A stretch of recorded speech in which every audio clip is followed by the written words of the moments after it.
మత్స్యకారులను రాజకీయ స్వలాభం కోసం వాడుకోకుండా ఏపీ నుండి చెన్నై, పాండిచ్చేరి వరకు ఉన్న అందరినీ సమానంగా చూస్తూ వారి సమస్యలపై భేదాలు లేకుండా ఒకే తాటిపైకి వచ్చి పోరాడాలి. ఇటీవల నెల్లూరులో జరిగిన అంతర్రాష్ట్ర అధికారుల సమావేశానికి పాండిచ్చేరి కలెక్టర్ అధికారులు రాకపోవడం వల్ల మత్స్యకారుల బోట్ల వివాదం అలాగే మిగిలిపోయింది. మత్స్యకార కుటుంబాలందరూ కూడా నా సోదరులే, చెన్నై, ఏపీలో అంతర్భాగమే యనమల నాగేశ్వరరావు మీడియా ద్వారా తెలిపారు.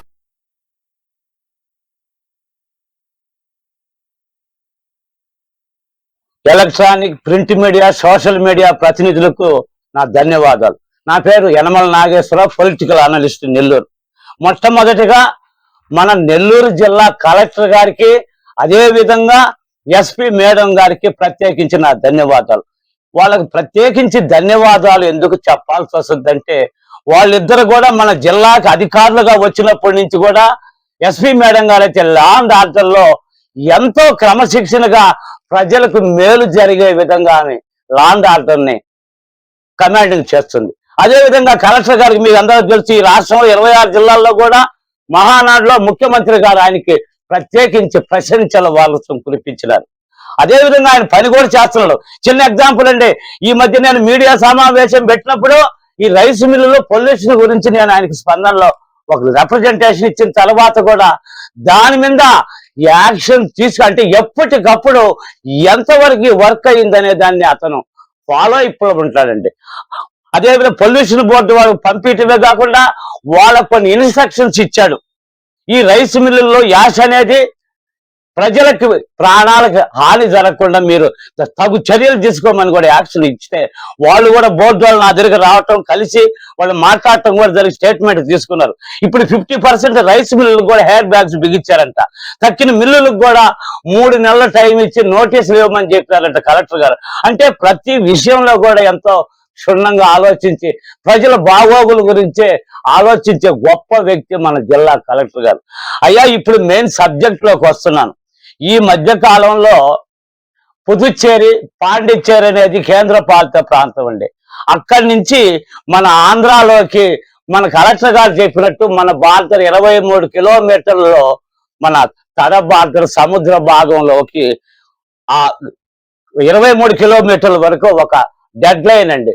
దానికి యువతర ప్రవేశిస్తే ఎటువంటి అయినా కూడా మేము సీజ్ చేసి జువ్వల దిన్న ఆర్బన్ లో పెడుతున్నాం. ఇప్పటికే పుదుచ్చేరి బోట్లు ఒక 7 బోట్ల దాకా మన హ్యాండ్ ఓవర్ లో ఉన్నాయండి. నేను సార్ గారిని రిక్వెస్ట్ అడిగేది అంటే, మొన్న మీరు కలెక్టరేట్ లో ఒక ప్రోగ్రాం పెట్టారు. ఆ రోజు కూడా నేను కలెక్టరేట్కి వచ్చానండి. వచ్చిన తర్వాత ఓన్లీ అఫీషియల్స్ ఏనో అవుటర్స్ కి అలవ లేదన్నారండి. నేను తిరిగి వచ్చేసిన. సరే, ఆ రోజు ఏం మాట్లాడతారని మరుసటి రోజు మీడియా పరంగా నేను చూసిన తర్వాత దాని మీద ఇప్పుడు నేను మాట్లాడుతున్నాను. అయ్యా, ఈ మత్స్యకారులు అనేవాళ్ళు మొత్తం కూడా మన ఇచ్చాపురం టు తడ వరకు కొన్ని లక్షల కుటుంబాలు ఉన్నారు. వీళ్ళందరూ కూడా నా సోదరులే. అటు తమిళనాడు అయితేనేమి, పుదుచ్చేరిలో ఉన్న మత్స్యకార సోదరులు కూడా అంతా నా సోదరు భావంతో నేను భావించే వ్యక్తిని. అయ్యా, ఈ రోజు మనము భారతదేశంలో ఏ రాష్ట్రాల్లో ఎత్తుకున్న భూమి మీద ఒక హెడ్ క్వార్టర్స్ లో, సిటీస్ లో వ్యాపారాలు చేస్తారండి ప్రతి ఒక్కరు భూమి మీద.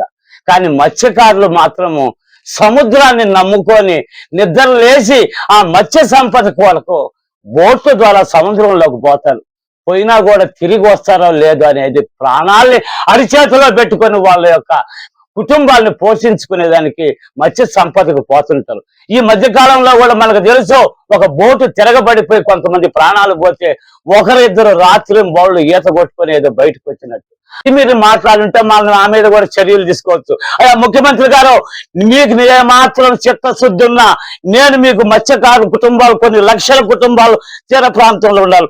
మీకు తెలుసు, ఇచ్చాపురం టు తల వరకు 945 కిలోమీటర్లు ఈ మొత్తం లక్షల కుటుంబాలు ఉండాలి. అయ్యా, వాళ్ళు నిద్రలేసి సముద్రంలోకి పోతున్నారు కదా, ఆ బోట్లకి డీజిల్ ఆయిల్ అవసరం. కాబట్టి మీరు ఏ మాత్రము మత్స్యకారు కుటుంబాల మీద, ఆ యొక్క ప్రజల మీద, ఆ జీవన విధానంలో మీకు ఏమాత్రం ఉన్నా కూడా ఈ డీజిల్ ఆయిల్లో 75% సబ్సిడీ ఇచ్చి వాళ్ళని ఆదుకోయ్యా. అది నేను కోరుకునేది. ఎందుకంటే ఏదో ఒకటి తుమ్మలపేటకు వచ్చినామా, వాళ్ళని ఏదో కలిసినామా, అదేదో భరోసా ఇచ్చినామా, ఈ కాదండి.